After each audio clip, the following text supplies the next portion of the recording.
सुंदरी ही एक wild animal आहे. ती जास्त काळ आपल्या माणसांमध्ये वावरू नाही शकत.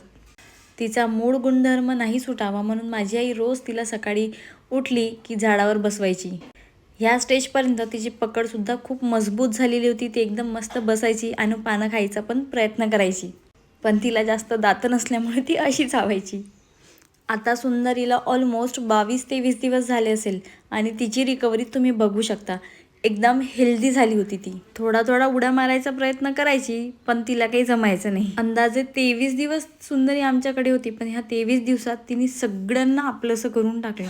इतकं प्रेम, इतकी माया जेवढी आम्ही तिला लावली ना, तेवढीच तिने पण आमच्यावर केली.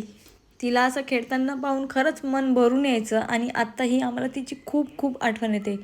आता तिला ऑलमोस्ट 1.5 महिना झाला असेल जाऊन, पण आजही असं वाटतं की ती आत्तापर्यंत आमच्यासोबतच होती. कालपर्यंत ती आमच्यासोबतच होती असं वाटतं. एरियामधले सगळे लहानपणापासून मोठ्या लोकांपर्यंत सगळे तिच्या आवडीचे झाले होते. पुढे सुंदरीचं काय झालं आणि आता ती कुठे आहे तुम्हाला नेक्स्ट पार्टमध्ये सांगते.